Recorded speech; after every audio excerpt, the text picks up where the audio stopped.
go, baby!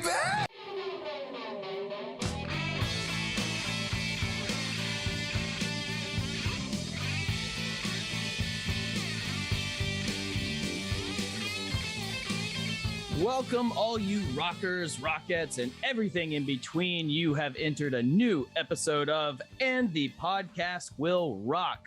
We are the show that dives into the discography, the catalog of one of the greatest rock and roll bands of all time, Van Halen.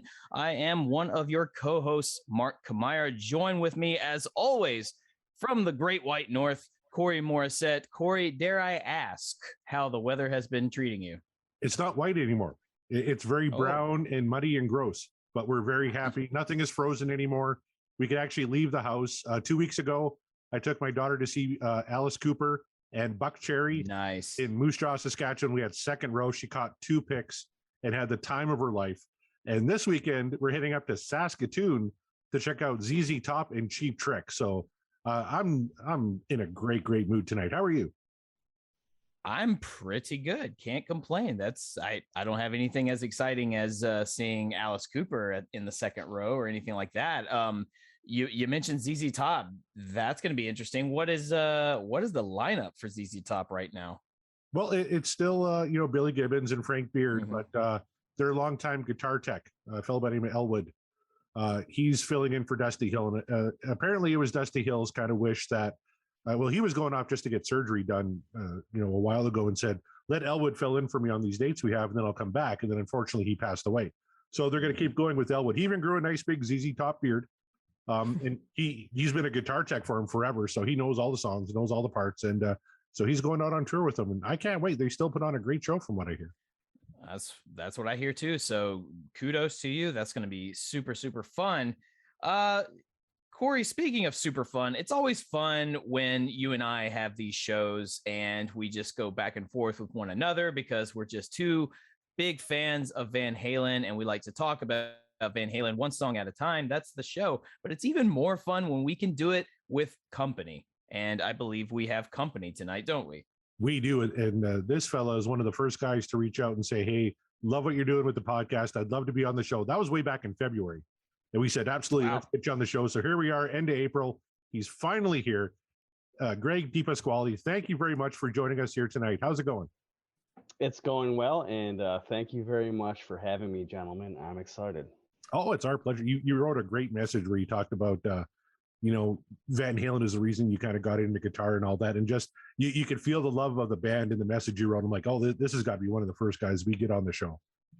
Oh, well, yes. Well, I appreciate that. I'm glad I was able to convey that message because that's 100% accurate. I mean, Eddie's the cradle of musical civilization for me, for sure.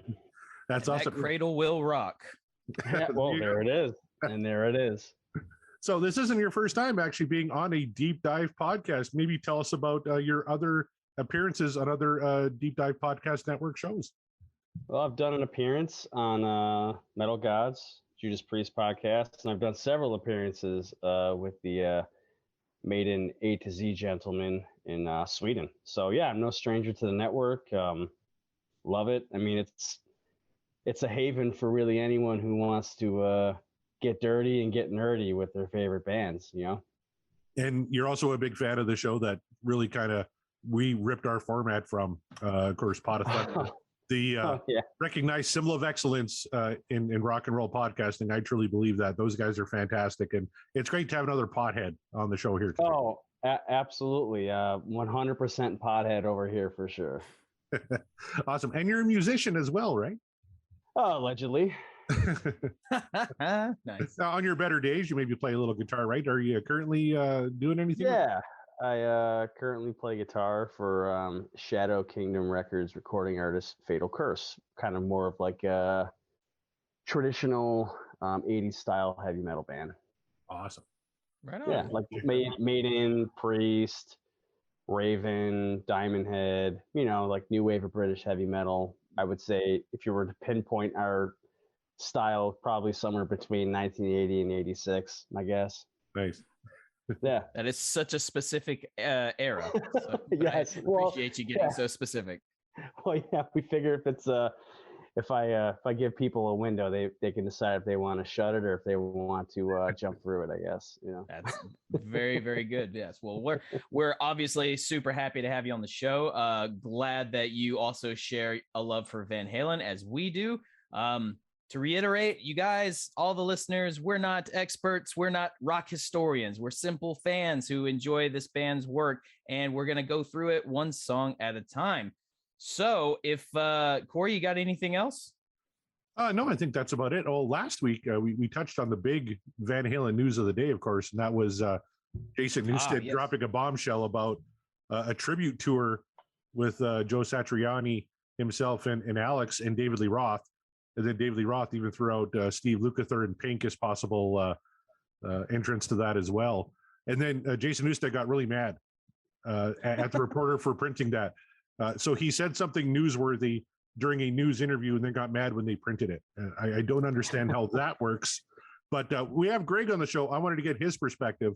Would you be down for kind of a Van Halen tribute tour with Joe Satriani and company? I think that even though it would never be the same, I just think that the overwhelming, I don't want to use, well, I guess we could use the word star power or firepower of having someone like Joe Satriani stepping into those shoes and taking a swing at him. I mean, really, I could play it on both sides of the fence for that. I could see why people wouldn't want to see it, but I can also understand why people would want to see it. It'd be one thing if it was just like if it was me, like if it was just me or some other dude just that happened to fucking fall down a flight of stairs and wind up in Alex Van Halen's jam spot, and just he's like, "Whoa, we're gonna fucking go on tour with you, me, and Jason Newsted and David Lee Roth and Pink." I can understand when people will be like, "Well, I don't want to see this shit," but you know, like it's Joe Satriani. I mean, he's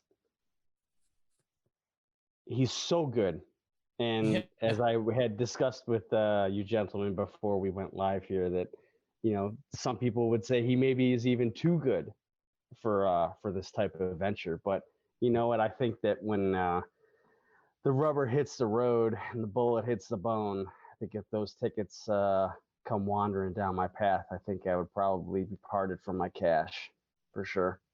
Oh yeah, it would almost the curiosity I think would be too high for me, because I absolutely get what you're saying about Satriani being a little too good. I think that's an accurate statement. But I know, like, if the tickets sort of wandered my way, say, you really want to go see this show, don't you? I go, well, yes, in fact, I do. Just if nothing else, just to say, hey, I saw this thing once. But as I've mentioned on the show before, unfortunately, the time has come and gone for me to ever see Eddie Van Halen live. I never got to do that in my lifetime, and that's been just a huge regret of mine. Just I don't know, circumstances, life happens, and things get in the way, and then unfortunately, we never know how long we are going to be on this world. And sadly, I did not get to see Eddie before he departed. So. I think we're all three. I think all three of us are rowing in that boat together. So right, yeah. Well, there you go. And so we're not alone out there, and that's good. Yeah. But to say that, would I turn down the opportunity to see even this sort of like Frankenstein's monster of a Van Halen band put together? I think I would kind of have to go see that, if nothing else, to say, well, I did see that. If you think about it ideologically, it almost is too poetic to not make perfect sense, because Satriani is also another guitarist who would then have time with both Dave and Sammy. Right. So absolutely, it'd be cool. Tragic. I think it'd be too. Yeah, you know, it's like I'm trying to find a good analogy for it, but like you never want to see a car accident, but you also don't turn away for it. And I'm not saying this would be. I'm not saying this would be a car wreck, but I'm saying this would just be too spectacular to ignore. And they wouldn't be billing it as Van Halen. It's kind of like Queen and Adam Lambert or Queen and Paul Rodgers. I'm a huge Queen fan. I never got to see Queen with Freddie Mercury, but I caught the show with Paul Rodgers, and it was great. And I caught a show with them with Adam Lambert, and say what you will about the kid. The kid can fucking sing. And it was a tremendous show, but it's Queen plus Adam Lambert, Queen plus Paul Rodgers. This would be a Van Halen tribute, not trying to pass themselves off as Van Halen. I agree. Yeah, they should call it like children and elders first or something like that. I don't know. You know, I would really love if they got Wolfie involved, because he was a Van Halen bass player, obviously, and Mammoth WVH is phenomenal. Like if they opened every show of this tour, oh man, that'd be amazing. Well, I think that would be great, but I think that to not have Mike Anthony involved in this in some way would just. Well, I'm saying with Mike Anthony. I'm saying Mike Anthony's got to be there. Yeah, 100%. Yeah, we're big Mike Anthony fans. Oh, I mean, man, I don't want to really get too into the weeds with it, but I mean, if there was ever a dude who got done so dirty by his dudes in that band, it makes me upset. Well, maybe not upset, but it bums me out to hear, kind of how it all shook out with him in that band, because he just always seemed like such a great guy. And I mean, those vocals, I mean, they're as much a part of Van Halen lore as anything. And I'm right there with you. I get kind of sick when I hear it too. And Mike Anthony maybe wins the award for the nicest guy in rock. Like everybody says so, right? He's the earth, nicest guy on the planet. And I would absolutely want him. He'd be a great hang. Like he seems like he'd be a great hang. And like he's just a dude that likes whiskey and hot sauce. And who doesn't want to hang out with people like that? Yeah. Yeah, absolutely. And I like how he's like he's so close to the vest on a lot of stuff. Like there's that code of the road where, in a generation of like tell-all documentaries and tell-all autobiographies, I think I just saw an interview he did where he said, I'm going to write an autobiography, but I'm going to, the stories, they go with me into the grave. Like he said, like all the salacious stuff, all the dirt, he goes, that stays on the road. Yep. Yeah, he said I respect that. A week ago. Yeah, absolutely. Yeah. It seems concurrent with the personality he had always put out there, which I admire that, I admire that. Yeah. 100%. Because I'm sure, I mean, he never portrayed himself as like to be as outlandish as Dave, certainly, or he definitely wasn't the cut from the superstar cloth of Eddie, but that dude was in Van Halen between 76 and 84, so I'm pretty sure that dude has lived the life of a couple men for sure. But even when you read like Noel Monk's book and stuff, they always talk about Mike would just kind of go back to his room with his girlfriend who became his wife. Like he partied, but never on the level of the Van Halen brothers or David Lee Roth, right? So that we know. Maybe he just kept it all under wraps. Maybe he just wasn't like a TMZ. I mean, that didn't exist back then, but he wasn't seeking that stuff out. I'm sure he had his. Oh, for sure. Yeah. I'm sure Mike Anthony's had a taste of it. It's all bass players are the low key, sneaky guys with their ability to hang and party, even if they seem like they're totally cool. Many a bass player I have known. Just gotta watch out for bass players. It's fine. But yeah, there it is, man. Just sharing the love of Van Halen, no matter what form they take. It would be really, really interesting to see if this thing comes to fruition. But you know what else should come to fruition? The show. We should spin the wheel and decide and decide what not that I'm not having a good time having this conversation, but this is the show where we talk about what song is going to be. We have our handy dandy wheel in front of us. It's the spin of the wheel. But before we spin it, I have to ask, because I ask all the time, what song? Greg, I'll put it to you since you're our guest. Is there a particular song or maybe an album of which you want to manifest for today's show that you want to bring to our listeners' ears? What song in particular? There's definitely an album, but if we want to get more specific than the album, I will give you the specific song on the album, and I would be tickled like an Elmo if it was "Push Comes to Shove" off of Fair Warning. Aha. Fantastic. I would love it. That is my favorite non-guitar solo song, Eddie Van Halen guitar solo. I would be incredibly, incredibly excited to talk about that. So there we go. So I'm sure, with that being said, now that I said that, I'm sure it's going to be like Cabo Wabo or some shit like that. So Hey, it's good tequila. I'm sure the song is grand on a re-listen. I don't know. We'll find out eventually at some point, if not tonight. Corey, what about you? Is there an album you want to sort of manifest, or do you want to get specific and have a particular song? Well, I would not be upset at all if Greg's song hit, but I'm still in the mood for something, Dave. I was last week too. We had a Sammy track last week, a really good one for that matter. But I'm feeling something off the debut album. I would love to feel your love tonight. That if that came up tonight, I would be very happy. Man, yeah. Just gonna, if we land on Feel Your Love, I'm gonna go ahead and tip my cap and say, like, yes, it is absolutely what dreams are made of. Because have you heard Feel Your Love, people? If you haven't, you better hope we spin it, because I would love to talk about it, and eventually we will, if it's not gonna happen tonight. I think I'm in the same boat. You know what, Corey? I think you kind of had me leaning towards a Roth tune last week as well. We got a great Sammy tune out of it, and I'm never mad about it. But I think, I think an early Van Halen, perhaps one or two. I think we need to hear one of those. But again, would not be mad if we get Greg's choice as well. So yeah, that's let's just manifest it as hard as we possibly can. Perhaps the wheel will be kind to us this week. Perhaps the wheel will do what the wheel do, and the wheel do whatever she wants. She's been Sometimes really kind lately, though. She's been really kind. She has. So is this going to be the moment where the wheel just stabs us in the back? I don't know, but we are going to find out. Corey, after you're done priming it, I think I'm good. I hit shuffle a few times and it's resting on cable wobble right now. So hopefully we don't hit that. Well, then there's nothing to do now except to let Sammy take it away and spin the wheel. Here we go. Here we go.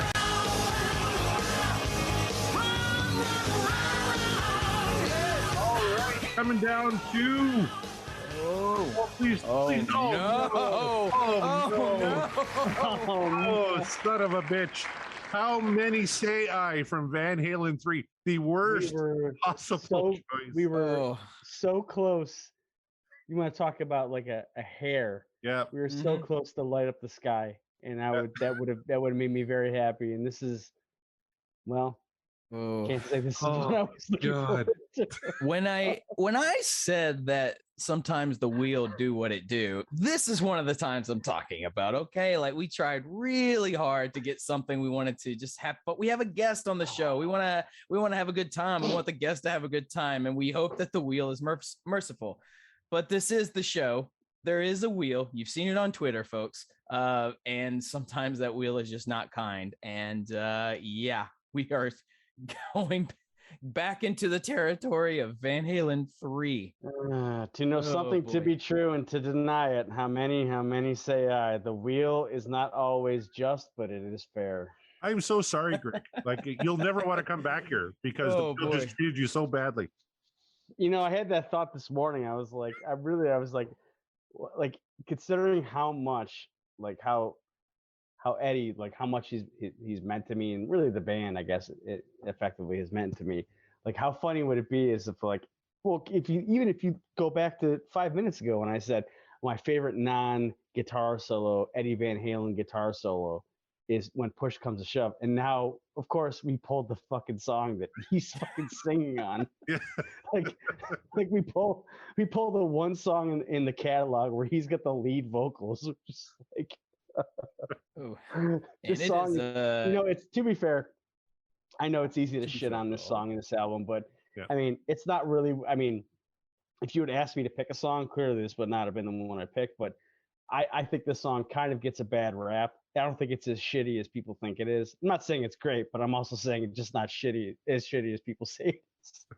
It's like two of my favorite quotes from this song were cringeworthy and unintentionally hilarious. So. Well, if nothing else, we're gonna get a lot of entertainment, either based from the commentary we throw out or however structured this song is put together.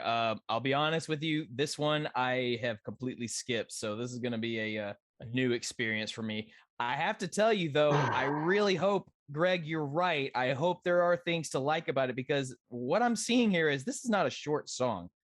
No, This it's is actually not. a long song. 6 minutes. It's not. 6 minutes. This is a I'm 6-minute really- song. So I'm not a negative person. So I think you're gonna really look back at my commentary on and say, wow, he was really just overly filleting this song, and I'm really just trying to fill the glass halfway up instead of trying to drink it halfway down, and I'm trying to pump its tires, and maybe in retrospect it makes me sound like an insane person, but like, it's just.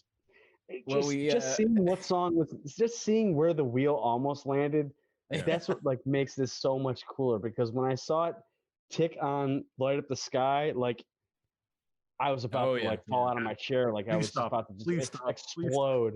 I was like, please stop. And it was so close. I mean, and we'll have to find out. we'll have to show the spin on Twitter if we can, Corey, because Yeah, I don't think the audience realizes. I'll put this one on for sure, because this I don't think people realize just how close this was. But I just want to say, I think this is because of me. I think this happened only because of me. I don't think if you guys had never had me on, it would have somehow never ever been pulled. We don't. My first thought was we got to get Greg back on because we're punishing him. His first appearance on the show, and we drew how many say I. But here's the thing, though. If I came here to get the glory, I'm also going to have to get, pay the price of the gory. And if I have to do this to get back and maybe get a better song, I will do it. I will absolutely do it. So last week, Mark, we had two people who can barely spell Van Halen. They don't listen to music, right? and we got Best of Both Worlds, one of my favorite Van Hagar songs. And then this week we get Greg on here, who's a big Van Halen fan, and we get, oh fuck, I can't believe it. I mean, look, we kept talking about it. I think we jinxed it because we had mentioned how kind the wheel has been to us lately. Yes. And of course I said, like, I wonder if this is going to be the time, because we have a guest on, and sure enough, I don't blame you, Greg. I blame myself, and I blame the wheel. And as always, I blame the cult of Mariano. I know they're behind this through and through because they always are. Bastards. You know what? I as much as I would love to blame the cult, I don't see how I'm not culpable with this. I feel like this is something that was that the day this album came out, I was destined for this moment 25 years later, or however long it's been, 23 years later. I feel like this is just something that I've been, I think this has been predestined for me. I think this has been my fate. Someday I was going to preparing you. Someday I knew I was going to have to answer for this song, even though I didn't write it, I didn't record it, I had fucking nothing to do with it, but I knew somehow, some way, I was going to be responsible for carrying this song at some point, and now here I am. And now here you are on a podcast where we do nothing but talk about songs. So maybe, I don't know, maybe in your grand optimism of how this episode might go, this actually might be very good for all of us. This might be therapeutic in a way. We don't know, or at least I don't know. I don't know what to fully expect, except for I don't have a lot of great optimism, but I have a little bit of optimism. So well, I'll tell you what, you can do what I'm doing, and you can, I don't know if you drink, but if you do, you should probably grab a stiff one, which is what I'm doing right now. And I do, and I have a feeling though that this isn't going to quite cut it if this is as troublesome as I'm expecting. This is what what you might want to get. You might want to get something a little browner. And maybe just right out of the bottle. Honey, bring forth the Jameson. that's probably more of what I'm thinking. There you go. I'm sure there was Jameson involved in the writing and the recording of the song. I would hope so. I mean, I just can't even believe that this is the one, but I also can believe it too. So, well, I mean, after that grand review, the only thing we can do now is bite our lip, swallow our drinks hearty, and plow through this song. This is not a short song. I'm thinking back to everything I've said in the last 10 minutes. I probably sound like an insane person because I sounded out. I initially tried to make it seem like, okay, it's not that bad. And I've walked that back so far to where I've said, I've walked it back far enough to, it's not that bad. It's not as shitty as everyone says it is too. I've already walked it back to just get the booze out. Yeah. I mean, you might be walking back even further depending on how this track goes. So again, because this is going to be pretty new to me, but I'm not exactly looking forward to it. I'm going to tell you right now, I haven't listened to this song since probably 1999, and I will, and I could. I mean, it's burned into my psyche. I could listen to it right now as I'm going to, like Oh boy. like I just heard it yesterday. That's great to hear, because as soon as this song is done and when we're done talking about it, it will probably stick with me as well. And boy, do I love that. So I can only hope that I find more to love about this track than I'm expecting. But Corey, what say you? Shall we just rip the Band-Aid off and get right into it? Absolutely, Mark. Here is How Many Say I from Van Halen 3, released March 17th, 1998.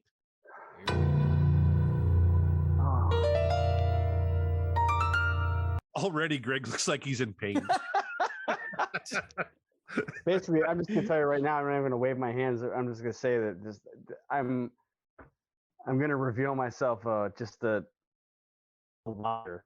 Because maybe within 3 seconds, I've already rethought the whole. It's not as shitty as people think it is. It's very much just from the ominous piano open. It's just like, oh no, I was wrong. I regret everything. It very much might be as shitty as everyone says it is. Well, good news, everybody. We only have 5 minutes and 59 seconds left to go. So here we go. All right. Holy shit.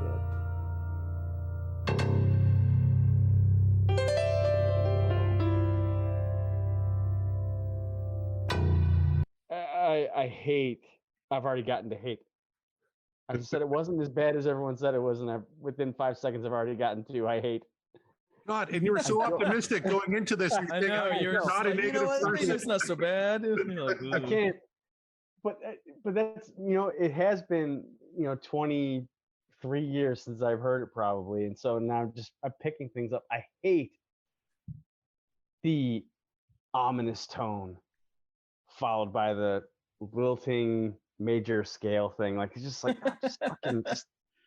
that's just such bullshit.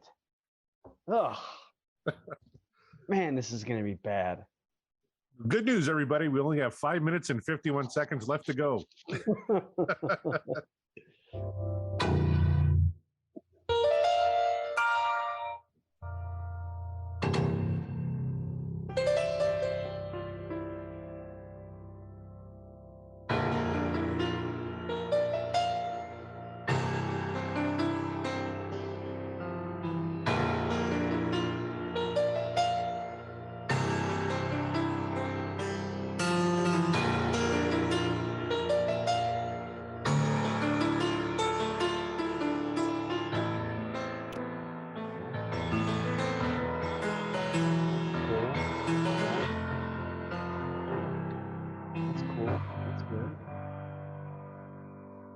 Are you ever so silent?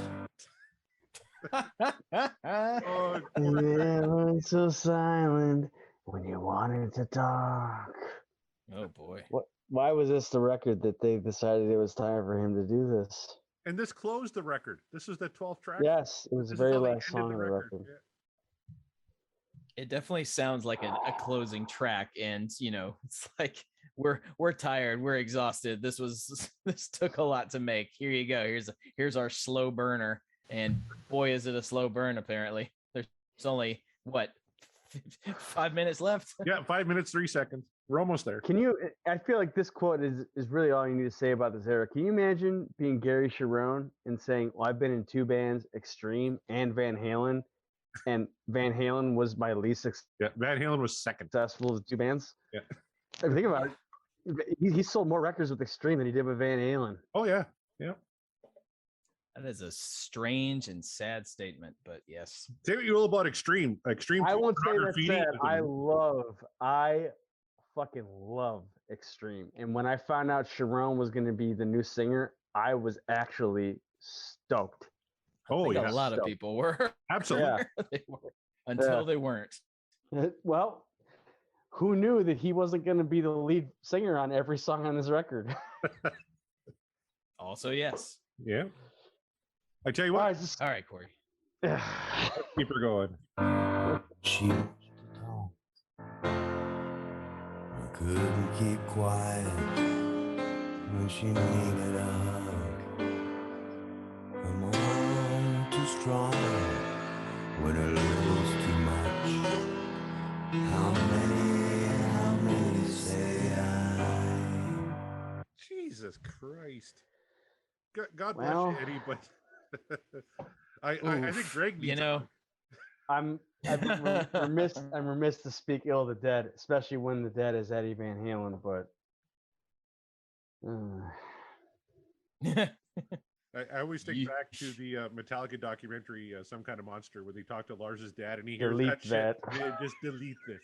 Yeah, this should have been deleted.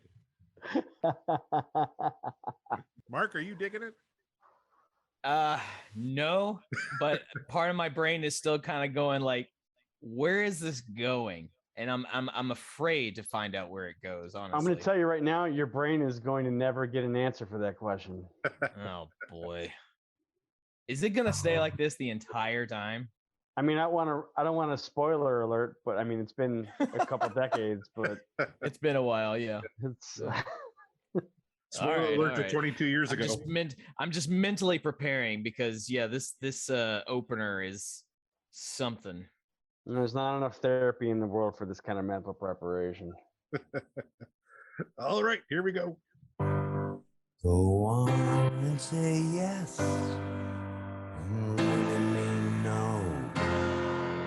Would you rather guess when you just don't know? And then say I love you, but aren't really sure. How many say I? How many say I? How many say I? How many say I? What band is this? This is not Van Halen. This is not like, and this is like the shitty Beatles. There is Like I don't understand what's going on with this. when Sharon enters the fray, they have a moment of we're just not quite hitting the notes. Yeah. Right. I'm no musician, but we all made the same face when Sharon came in. We're like, oh. Yeah. Sharon was. I mean, listen, he's bulletproof, and I'm not gonna nail him to this cross, you know. But like he's not the one who's not hitting the notes here. Yeah, exactly. You know, and you know, I will say I will in. Dare I fill this glass halfway up again?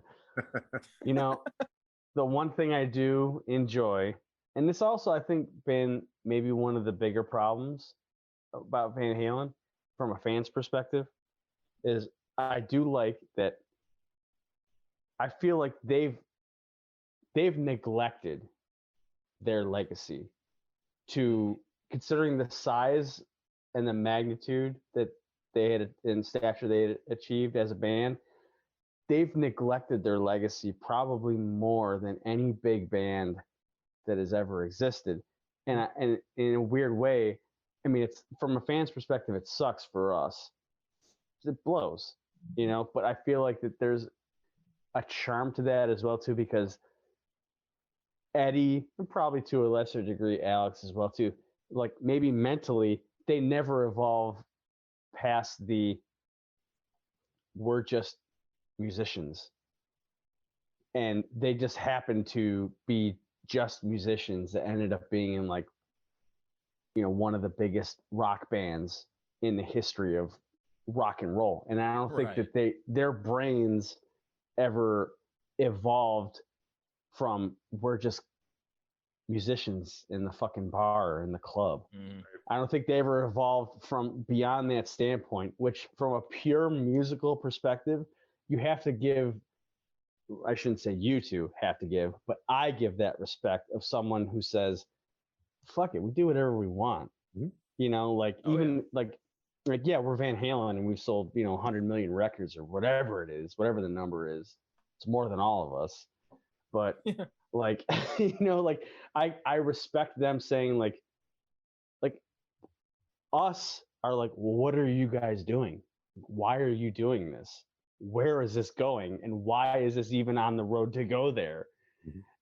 But from a purely musician standpoint, just like, well, why do I give a fuck about what these people think? It's my song, it's my band.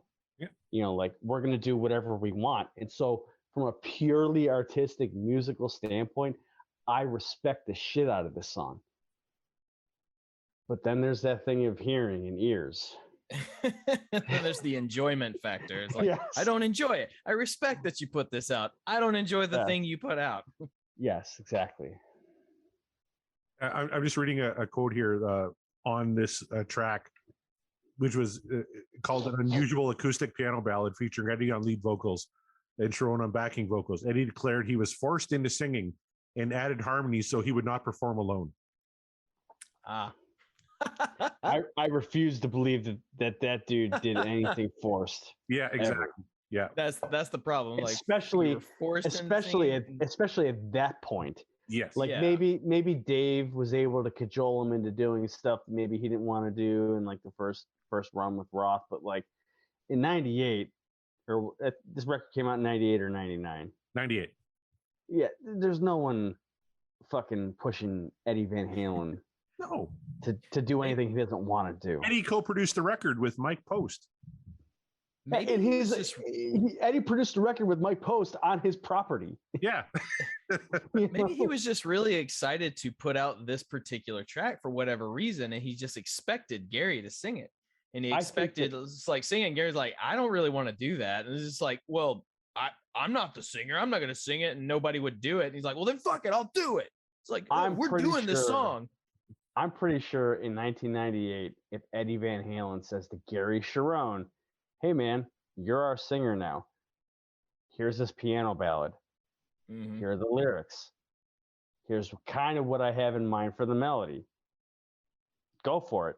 I don't think Gary Sharon's saying, "Fuck you, dude. I'm not doing this." Absolutely. You know, That's a I good mean, point. Gary Sharon was 3 years out from Extreme being kind of cast into, and possibly unjustly, well, not possibly, definitely unjustly cast into like the hair metal cutout bin. Right. You know, that band got discarded into the trash along with the Warrants and the Wingers of the world, which isn't right because Yeah. they were definitely different and much more valid, I think, artistically speaking. But like, although I do like Winger, admittedly. I don't But mind. Winger. yeah, but like 17 doesn't age well, but that's about the only one. well, in more than one way. More than one way, it doesn't age well. Yeah. But yeah, but at that point, I don't think Gary Sharon, who, you know, at that point, he's not turning that down. He's not saying, "No, fuck you, I'm not singing this shit by myself." No, I guarantee you, if Gary Sharon had been asked to sing that song as the lead, he would have fucking done it, and he would have been great. Yeah. I don't know why he didn't sing this lead. I mean, listen, I don't want to talk out of school, and I don't want to fucking drop any bombs that's going to shock anyone here, but Gary Sharon is a fucking way better lead singer than Eddie Van Halen is. I don't want to fucking shock people here, say something, you know, blabbermouth headline worthy, but like Gary Sharon shits all over Eddie Van Halen as a singer. That's going to be on Blabbermouth next week because you said that, Greg. What do you say? Should we keep going? Yeah. Yeah, probably All right. should.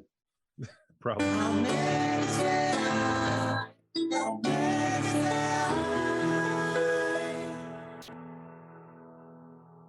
Say live and let live. It's so quick to judge, slow to forgive. When you're holding a grudge, don't always believe. All you need is love. How many say I? How many say I? How many say I? How many say I? How many say I? How many say I? How many say I? Ooh. I just needed a break. Yeah. How many times do you think they played How Many Say I live? I'm gonna venture a guess and say none. Well, according to setlist.fm, 7 times in 1998 they played "How Many Say I." 7 times. 7 times. Jeez. That's 7 too many. Can you imagine buying a ticket to a Van Halen show, and then Eddie and Gary just come out, and Eddie plunks down on the piano, and this is what they bang out? Like we could be hearing Eruption right now. Instead, we're getting to this. But I got to imagine that. There you go. Go ahead. There you go. I was gonna say, like, that's kind of what I was saying earlier. Is like before we kicked in live here, like, because I never saw them live, I never have the memory of going to see them live and having them fucking roll out with "Never Say I" or something like that. You know, like I always have just the records, and I'll never have the memory of, you know, sitting, you know, at the ass end of some amphitheater watching Gary Sharon and EVH sit at some keyboard or piano, them playing "How Many Say I." Like, I'll never have that memory, and I'm thankful I don't, because there's 7 concerts in the history of Van Halen that have that memory. But wouldn't you really want to have that memory? Because if you have that memory being at that show, that means that whole audience has that memory, and you all would have that moment where you're just turning to one another going, okay, we're doing this. All right. All right. I'm not, are you? That's a moment where you look at people who are, it's a moment where you look at the people who are sitting around you, and you're like, how many of us are experiencing this right now? How many say I? How many say I?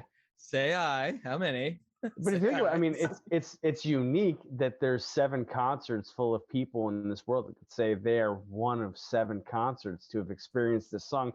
But who's fucking walking around bragging about that shit? No one. That's, I mean, maybe Gary Sharon, maybe. Yeah, maybe Gary. Maybe no offense to Gary. I know long-time listener, I know for sure. We apologize, Gary. But he listens to the show? I only in my dreams. But if he does, cool. This is Gary. This ain't on you. This ain't not at all. Cross. Yeah, we love. That's true. That's yeah. We actually we've talked about it before when we did a Gary tune. It's like, look, we're not haters on Gary Sharon as a musician at all. I love Extreme. We all love Extreme. Gary, you rule, and "Song for Love" still smokes to this day. Yeah, fucking right. I love "Song for Love." Pornography is like top to bottom one of my favorite albums of all time. There you go. They were going to be the queen of the '90s. Yep. But 100%. Van Halen 3. I knew I liked you, Greg. You're fucking awesome.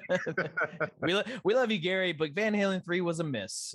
So, you know, chalk that up to what it was. I'll tell you what, in 98, Van Halen performed 81 concerts, and they did this song 7 times. That should tell you something. It probably they probably busted it out early, and it fell so flat. They're like, we got to fucking replace it with something. Let's get rid of that one. Yeah, I will give them credit though. If you were ever going to see Van Halen live, that was probably the era to see them, because from all I've seen from the set list, that was the best balance of the Sammy and Dave eras. But you weren't going to get either of those with Dave singing, and you weren't going to get it certainly with Sammy singing. Oh fuck! The Gary Sharon era had the best set list. Yeah, they did Mean Street. You know, they ain't talking about love, Panama, all the big hits right now. Yeah, they mixed the Sammy and the Dave, almost right down the middle. Right? It was. I can say I have heard a live, just on audio, a live show of Dave. I'm sorry, of Sammy doing "Ain't Talking About Love," and it's great. It's fantastic. It's so good, and it just makes. It sort of just solidifies my whole thing as like, look, Sammy's the better vocalist. I don't know why we're having this argument. Now imagine Gary Sharon doing "Humans Being" 74 times on that tour. That'd be fucking phenomenal. I think he would have nailed that. Absolutely. Honestly, I think Gary Sharon probably would have nailed any song they threw at him. You know, they did "Romeo Delight," "Dance the Night Away," "Feel Your Love Tonight," "I'm the One," and then they did Hagar tunes like "Dreams," and then they broke up. Did you ever see the video of them in Japan on that tour? And Sharon, he wanders into the crowd, and then he throws himself down the flight of stairs in like the stadium. He does like a stuntman thing where like he goes into the crowd, walks up the stairs, he sings, and then he throws himself down the stairs, and then lands at the bottom, pulls the microphone back out, and gets right back into it. Like that dude was willing to break bones and bleed for to be the singer of that band, and he was going to sing everything. He's going to sing the shit out of everything, including never how many say I 7 times allegedly or apparently. You know, Only 7. He was gonna, 7 was the only limit. 7. Yeah. He was going to sing the shit out of anything they gave him, and he was going to be awesome. And I really think he got a bad break. He got a bad break. Yeah. He did, and again, well, I didn't say a respect bad the break. hell out of you. Yeah, Great break. Great break. great break. Yeah, great break. Just a bad rap. bad rap. Yeah, Yeah. but respect the hell out of you, Gary, as a musician. But as I Mm-hmm. said, this album just does not land the mark. But we might as well keep trucking through all the say I's. We only got 3 minutes to go. Oh my God.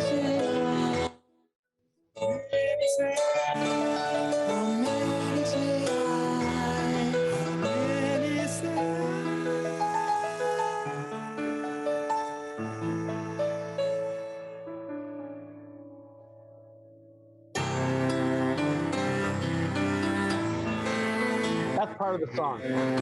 Best part of the song. I will say this part is good. This part is very nice. Yeah. It's like it's almost like it's restarting. Just Yeah, with a but it's great different because there's no intro. vocals. There's no vocals right here. It's just beautiful music. We got lovely strings here playing. Well, in that case, let's enjoy the instrumentals then. Mm-hmm.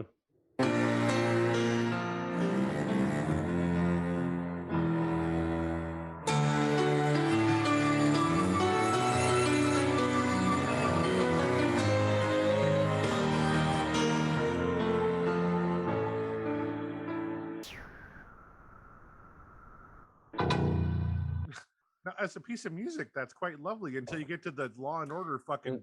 Yeah, exactly. They went back to Law and Order shit. That's perfect. That's a perfect. Man. Ominous tone. Here I was just enjoying the modulations of like the sort of the number that Eddie was doing on piano there, and then I feel like the SVU is gonna pop in any second now, and it's just like what. It's like forgetting Sarah Marshall. That movie was like, I don't write music. I just do ominous tones. Dark, ominous tones. Yeah. Yes. But the transition from this lovely piece of music, performed nicely by the string section there, and then the dun. Oh, it's shit. It's total shit. Part of me thinks it's a way of them kicking into something like heavier and like rocking out and to finish the tune out. But I have a feeling that's not what's going to happen. Well, I'm going to quote Brad Delp, and I'm going to say it's more than a feeling. Let's find out, Mark, shall we? All right.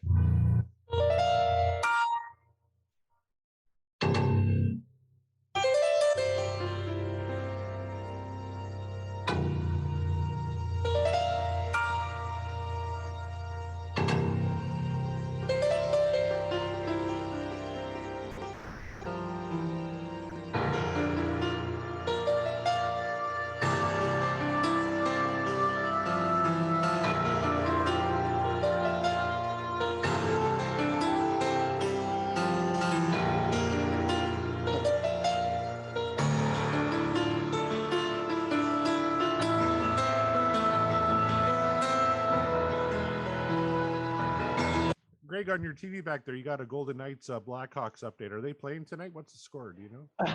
Yes, they are playing tonight. It's 3-3 going into the second intermission. All right, go Vegas. Golden Knights. They need they need Dallas to not get any points. Yeah. But obviously, I'm in Buffalo, so I'm really pulling for the Knights to not get anything. We had to deal with that whole Eichel nonsense. So. Gotcha. Yeah. Oh boy. I just wanted a distraction because this track is not getting better. I was kind of hoping it would get better. It's not.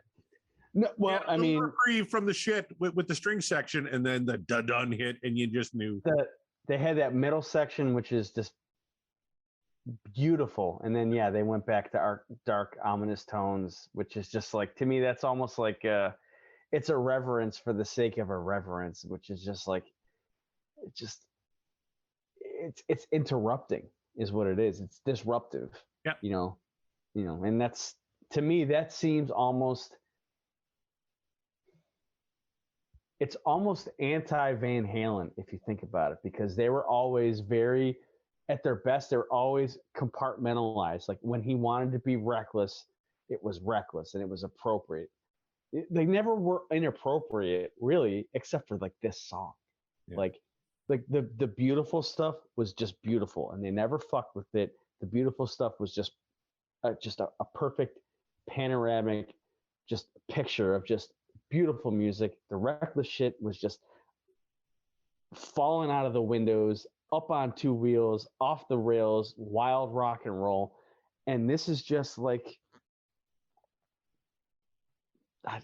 it's the CD era. They had time to kill. They had 79 minutes they could fit on this disc. So they're like, well, fuck, might as well just do this bullshit piano ballad. We need you to waste 6 minutes and 4 seconds. Eddie, you think you can do it? Like, yeah, I got you. Well, and that's a great call. This is one of their longest. We'll slap it at the end of the record, so no one has to hit the skip button. Yeah, just throw it at the end. Yeah, it's fine. This record is 65 minutes long. That's a great point, Greg. Because they could fill it. It's the Ian Malcolm line from Jurassic Park. Just because you could doesn't mean you should, right? Like you could argue that the CD era. You could argue that the CD era of music was really the dawn of filler, because they had all this time. You know, in the vinyl era, they had those early the Roth Part 1 era. Mm-hmm. It's the vinyl era. Those records were like 30 to 34 minutes long. Yeah, exactly. 16 to 17 minutes aside. There was no bullshit. It was just compact. We're going to give you the best of the best, and because we don't have the space to fucking give you more. We're not going to waste your time because we don't have the money to waste to slap on another vinyl onto this. Mm-hmm. And then once you have the digital medium, the CDs, we're like, well, we have 79 minutes to get on this, so let's slap whatever we want on it. Yeah. Fill it up. Let's fill it up. Fuck it. And they fucked it. There's a thing we do with the songs that we discuss on the show here. Usually Corey takes the lead on this one, but I'm gonna go ahead. Corey, I don't know if you've been following the lyrics of oh yes, how many say I, but man, I don't know. Did Eddie write these lyrics? I'm going to say yes. Yeah, I'm going to say yes. Yeah. Like all songs on this album were attributed to Eddie, Michael, who barely plays on the album, right? Gary. And, I didn't think Mike even played on this record, right? He played on like 3 tracks, I think. I know he did his backup vocals, but as far as his bass, that was always in question, I thought. Yeah. Which sucks. I think that feels so slimy and greasy. It really does. And like you said, like ever since 1984, they shit on this guy so much, and it's so unwarranted. But he's willing to give up his publishing, willing to take a pay cut to go on tour with the guys because he just likes being a part of Van Halen. He's a rock star. It's unfair. They literally have the line "All you need is love." Yeah, Greg muted again. So I'm just going to go ahead and say that my assessment at the beginning was correct. This is their Beatles-esque attempt. Wow, I don't know if Paul McCartney would appreciate that. Probably not, but it is what it is. So Mark, I liked your shitty Beatles reference back to Wayne's World when they asked Meatloaf, "Shitty Beatles, are they any good?" Yeah. Meatloaf said, "They suck. They totally suck." All right. I was hoping somebody would get that reference, but yes, let's keep going, please. All right, a minute 34 to go. Here we go. Have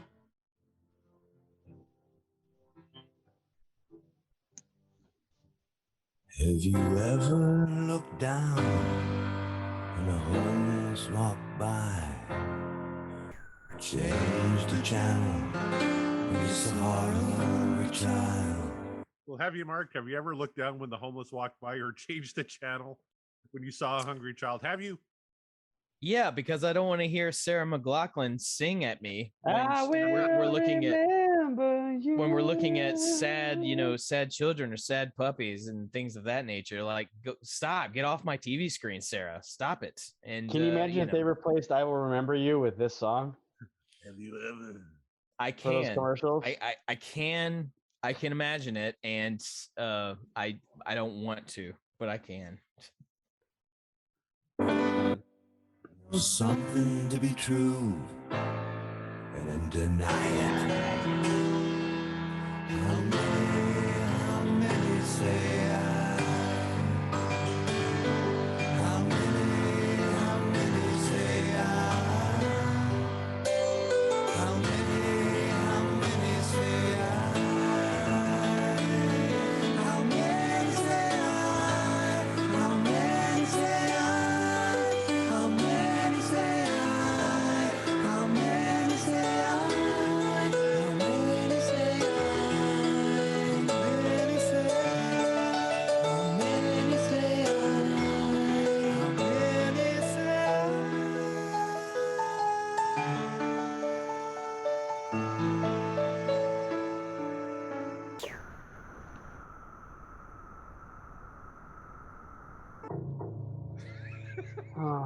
to dark ominous Dun, dun, tones. dun, dun, I love the Law and dun. Order bump bump.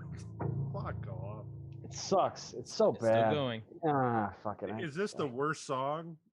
I feel bad saying this. Like, if Wolf Van Halen ever hears this, I apologize. I've never ever mean any disrespect to your old man, but like this song, man, I wish it didn't exist. Oh God! But also, You said it, Dave. Yeah. I wish it didn't exist, but at the same time, I'm glad it does exist, because oftentimes you can't tell where the peaks are until you're staring up at it from the valley. You know. There you go. Yeah. Well, you know what? No. No, yeah. I'm gonna jump right into it. Corey, I'm just gonna straight up ask you. I already know the answer, but I'm gonna ask it anyway. With all that we've heard, with all that we've discussed so far, would you say that How Many Say I is what dreams are made of, or is the dream over and there are no many eyes to say? Well, I tell you, I gave it after careful consideration.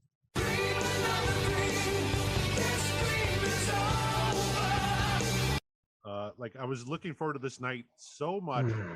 I could hang out with my friend Mark, and I knew Greg was coming on. I was really looking forward to that because I heard your shows on Maiden A to Z. I'm like, oh, Greg knows his shit. This is going to be fantastic. We're going to roll something great. We were so close. We could have had Light Up the Sky. We were so close.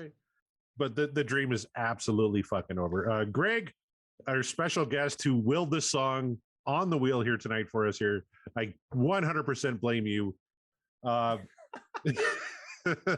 Is the dream over, or is this what dreams are made of? Give me a thumbs up or thumbs down. This is certainly it's what nightmares are made of. So I would say the dream is definitely over. What more can you do? It is. I mean, yeah, that's. And so it befalls to me, gentlemen, to tell you that despite all that we've heard, despite all that we have said, and despite my initial feelings on this, I must tell you.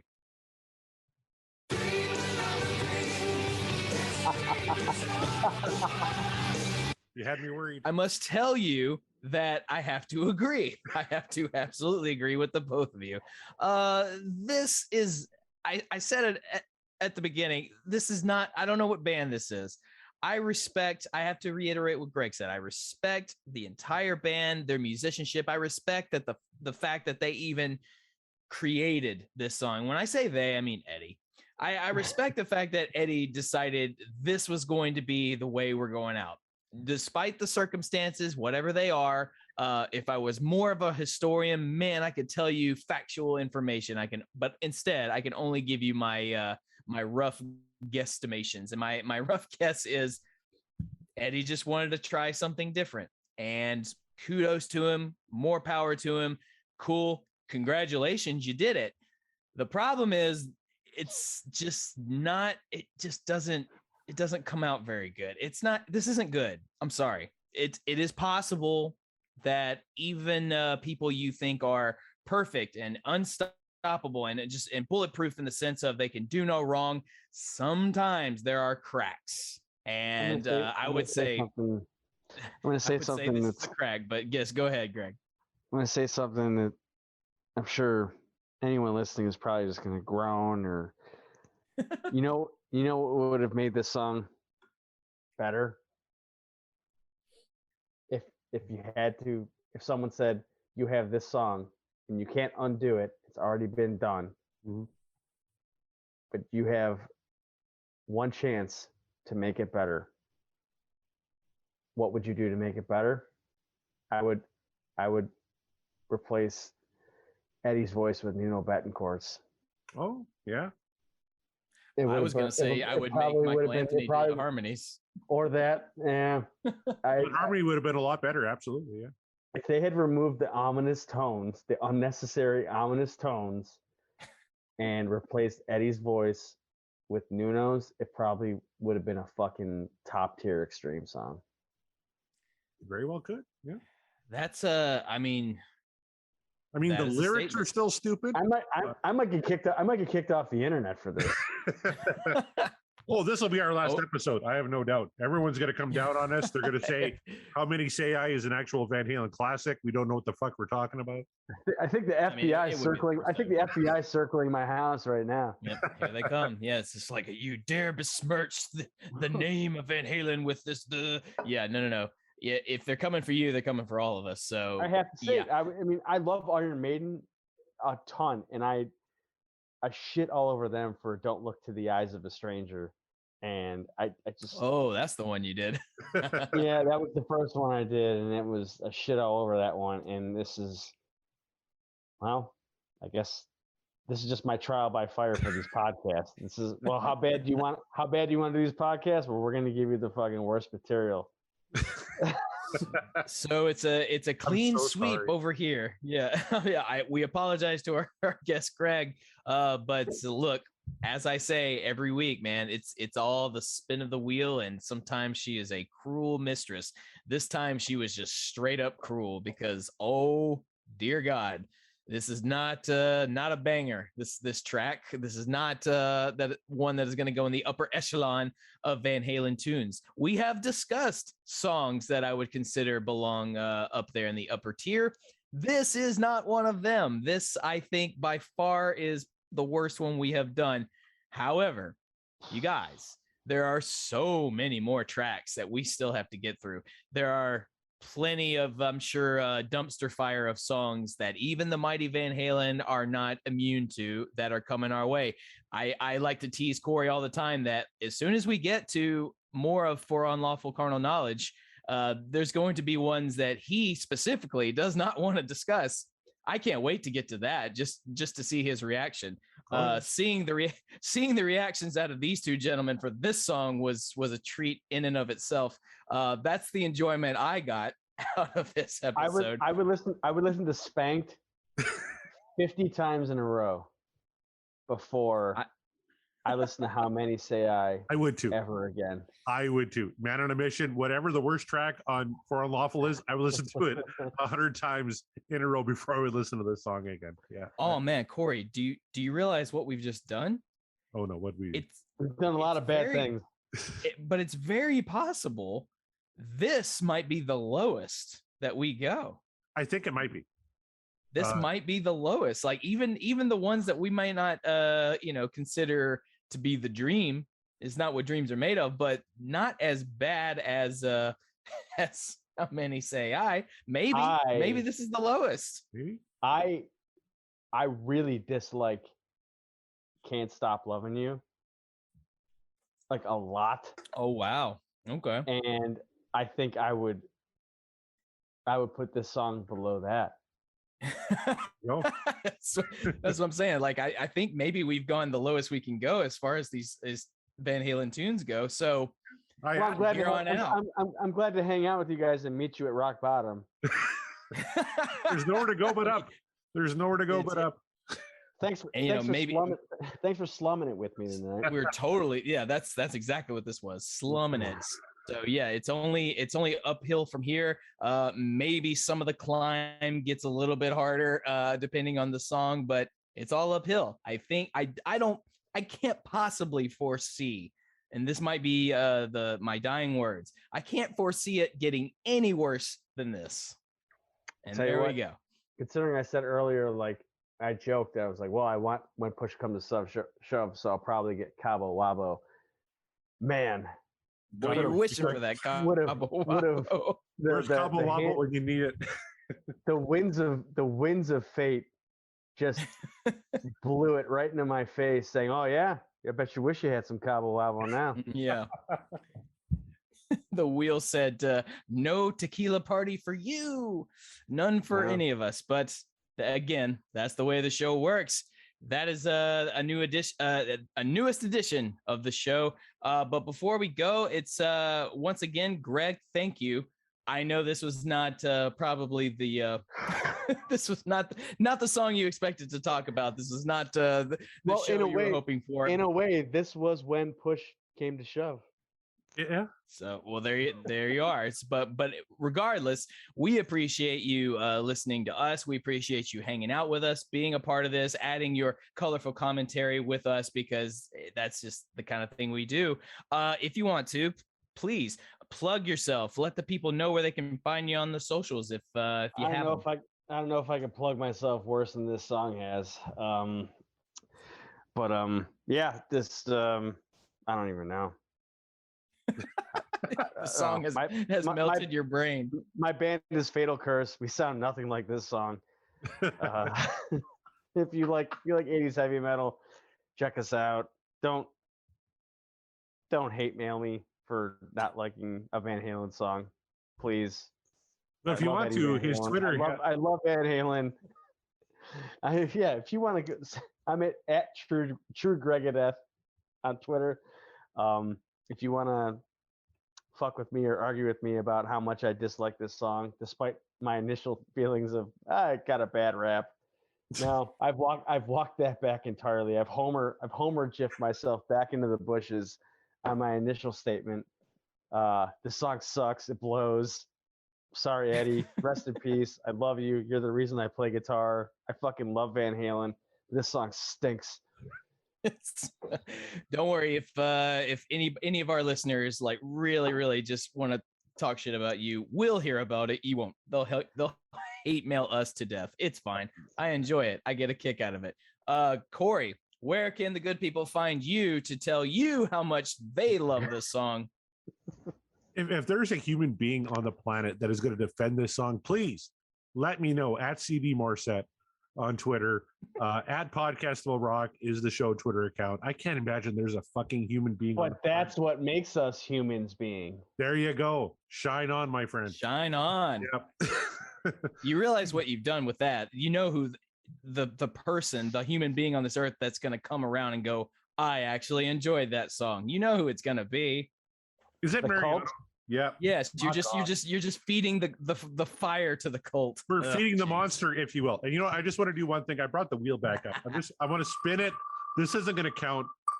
What would have been the spin tonight? This is the second spin of the night. Would we have gotten anything better? We would have got Black and Blue from OU812. So it would have been better. That would have been better. Would have been that much better. Well, it would have been. I mean, yes. It would have been Sammy level bad. Mm-hmm. Sammy had a tendency to, well, especially if it involved the ladies, to just puke out some just fucking cornball lyrics. But yeah, I would have taken Black and Blue for sure. I think Dave and Sammy were both guilty of that, but based on recent studies. But it is what it is. Don't forget, you guys, you can find us at andthepodcastwillrock.com. We have all the episodes. We got merch. Get yourself some hoodies, maybe some tank tops. It's getting warmer out there if you're in my neck of the woods. Get you a t-shirt, get you whatever you need, man. We've got you covered. We will not have how many say I merch unless we can find some really clever way of parodying that. We'll workshop it. We'll see. We'll talk to our buddy Scribs. He's good about that. How many? What? After this episode, it might be a case of how many say bye to never listen to this fucking podcast ever. There you go. And if that's the case, then get at me at Mark the Bat on Twitter and Instagram, because I love it when people come at me and tell me how much I've missed the mark, so to speak. Thank you for nice that. Pun. I like that. I know. Yeah. I mean, it's funny because that's your name. Yes. And be on the lookout for my memoir soon. Mark was way off on this one. Thank you for that title, Twitter person. Wasn't even going to shout him out, but there it is. So, that's a new episode. You know how it is. We love the band. We love Van Halen. We love talking about it. Sometimes the wheel does not love us, and so we have to talk about a song that we don't love, but that's the part of the fun of the show. In spite of it all, I had a great time. So thank you to Greg for joining us again. As always, thank you, Corey, for being here. Thank you all for listening. Don't forget to subscribe, share us around. Be sure to check out the Deep Dive Podcasting Network. You got everything you could possibly want in rock podcasting, I would say. You'll even hear our buddy Greg and some other shows, A to Z Iron Maiden, for example. So there you are. And you'll be hearing some more guests on our show. We've got them all booked up. It's going to be a blast. Hopefully, better songs in the future. Like I say, it's only upwards from here. At least I certainly hope so. But that is the show. We are, and the podcast will rock, and we will rock you later.